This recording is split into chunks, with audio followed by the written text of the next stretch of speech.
Well, there are a small number of things that I haven't mentioned in my previous 20 videos, believe it or not. If you want to hear what they are, then please keep watching.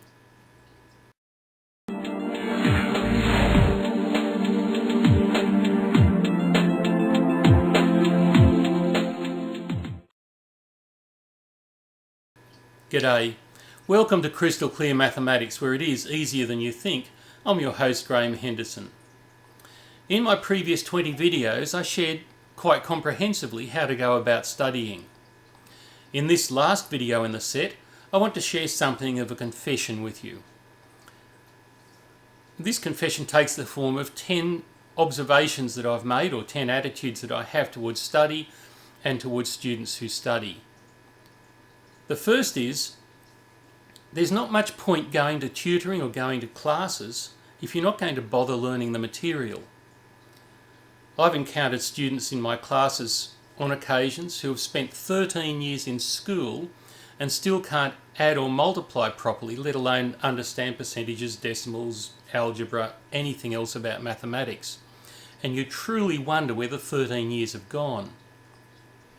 It just seems to me that if you're not going to bother to learn, it is such an awful waste of time. My second belief is that not everyone needs to become a mathematician, understanding things like algebra and trigonometry, any more than everyone should be forced to become a musician or an artist. We all have individual talents in life, and some have a passion for mathematical thinking. My third belief follows on from my second one, and it is that I believe it's important that everyone have some understanding of mathematics, particularly in our technological world. For example, as I look around the office here, there's not a single thing in sight that has not been designed or manufactured or assembled or constructed or analysed without using mathematics. From the shape and size of the papers to the design of equipment, including the camera, to the chemical composition of the pigments in the paint. It's good to have some awareness of these things, even if one doesn't make a life career of them. I believe this in much the same way as I believe that everyone should understand the language that they speak and be able to read and write in that language. My fourth belief is that there is a beauty in the doing of mathematics, whether or not you use the technologies available to you. Some like to use the, if you like, old-fashioned method of using a pencil and paper and sheer mind power, which I rather like, whereas others like to use technologies like calculators and graphics calculators and spreadsheets and computers to analyse problems in a different way, and I've used those methods as well. Friends of mine who are artists may enjoy painting and sketching, but at other times pick up a camera and consider it a creative act, changing the image on a computer. Friends of mine who play musical instruments might enjoy playing the instrument in its own right, but at other times might like to play around with the sound on a synthesizer. All these are valid ways of expressing your creativity in the field, and I don't see that it's any different in mathematics. My fifth belief has to deal with motivation, which is absolutely vital for good study, and I've dealt with it in 2 or 3 of my previous videos. Always in a fairly general, or if you like, a secular way. But not everyone believes in that way. Not everyone believes, for example, that we came about by spontaneous generation, or if you like, that hydrogen turned into people, or that the universe is piteously indifferent and meaningless. If you believe there's a purpose to your life, or that you're here with given gifts, then perhaps your purpose and your motivation in study is to develop those gifts. My sixth belief is that it is okay and it's right to encourage some students to excel in mathematics.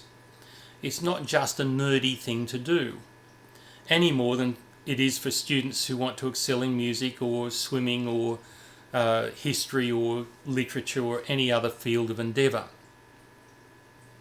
I get very disappointed in parents, for example, who disparage young people who spend a lot of time on mathematics, or teachers or parents who encourage students to spend a lot of time on their mathematics, when these same parents will take their own children to spend hours and hours and hours playing soccer, or hours playing football, or hours swimming up and down a pool to develop their swimming abilities, or hours practicing at piano or violin or whatever other musical instrument.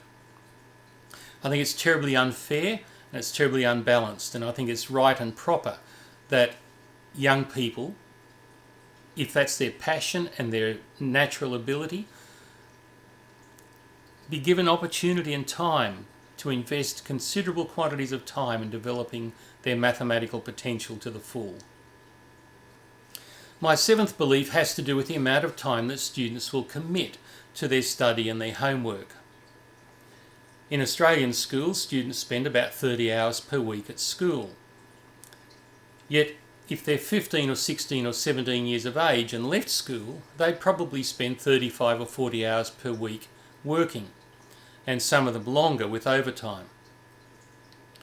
It seems quite reasonable to me to expect students to spend 35 or 40 hours a week in their final years of school learning, and that means a minimum of 5 to 10 hours per week doing homework and study. That doesn't seem at all unreasonable to me. Now, students who want to excel will spend more time than that. A student who wants to become top of their class will study to a certain level. If they want to top their entire year at school, they will study harder. If they want to become one of the best in their region, they must study harder still, and if they want to become good at their state or on a national level, it requires yet more work. This is true in every endeavour, and it does not matter about your talent. The people who run and swim in the Olympic Games are incredibly talented athletes, yet every single one of them works very, very hard to get there. I want to encourage you to think about your training academically in much the same way. As a personal confession, I want to share that when I was 15, I was studying 35 hours per week at home on top of my 30 hours of school. When I was 16, the figure was 40 hours. When I was 17, it was 45 hours plus. Now, I was particularly dedicated, and my reward for doing that was that I performed quite well at the state level in every subject. If you wish to perform well at your class level or your school level or your state level, you choose the amount of time you're prepared to commit, but don't disparage people who want to commit a considerable amount of time any more than you would disparage someone who trains very hard at their music or very hard at their sport. My eighth belief is that it's good to do some study, and I'm actually quite concerned about students who don't. When I was at university, for a short while I studied neurophysiology and quite enjoyed it, and I've tried to keep up some reading in the field over the years. I'm far from an expert, and what I'm about to share is definitely not a proven thing. It's a belief shared by some in the field, and the concern is that certain things are happening in the developing teenage or adolescent brain, particularly from the ages of about 12 to the early 20s, 20 or 23 years of age. And I want to share one thing with you. I'm going to leave the link to this particular article in the description below the video. But Jay Giedd from McGill University in Quebec, Canada, he and his research team have been studying teenage brain development, among other things. And he says that if a teen is doing music or sports or academics, those are the cells and connections that will be hardwired. If they're lying on the couch or playing video games or MTV, those are the cells and connections that are going to survive. I want you to consider just what you're investing in for your future, and to encourage you to devote some time to developing your brain at the very time your brain is developing. My ninth belief is that you should follow your passion. There are many, many things that I would do differently if I had my life over again, and this is one of them. As I've already shared, when I was at school I spent many hours studying, and sad to say, a large proportion of that time was spent studying things that I really disliked intensely. Unfortunately, only about 5% or less than 5% of my study time was devoted to mathematics, my primary passion. And fortunately, I still managed to come in the top handful of students out of, I think at the time, about 30 or 40,000 students. I've often wondered if I had devoted more time to my mathematics, whether I would have enjoyed my study vastly more than I did and performed in mathematics vastly better than I did. I encourage you to do the same. Make sure that you have the basics in place. That is, mathematics up to about the age of 13 or 14 in school. The rudimentaries, if you like, for living in our society. But once that's in place, pursue your passion. If it's mathematics, devote time to that. If your passions lie elsewhere, then spend most of your time in those areas. Don't neglect your mathematics, but don't make them a major part of your studies if that's not your passion. My 10th belief, and the last one in this video, is that it's vital that you set your work out clearly when doing your mathematics, and this is something I'm quite passionate about. Now, I can't prove what I'm about to share, but I grew up at a time when a great deal of research was being done in a field called biofeedback.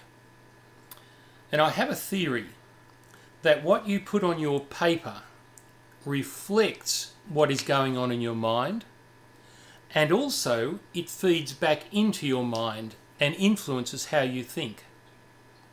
There is a loop or a circuit going on.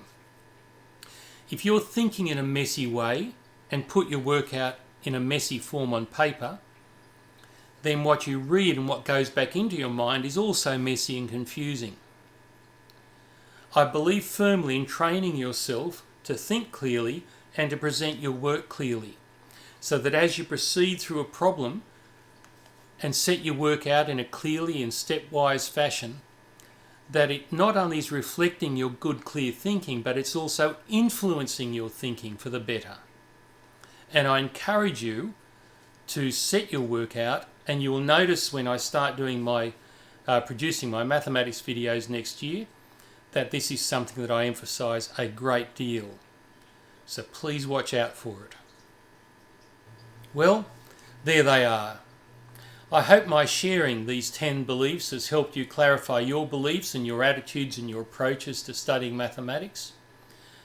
And I hope that you'll look out for my next videos, starting next year, where I describe how to do the mathematics. And I hope they're of help to you.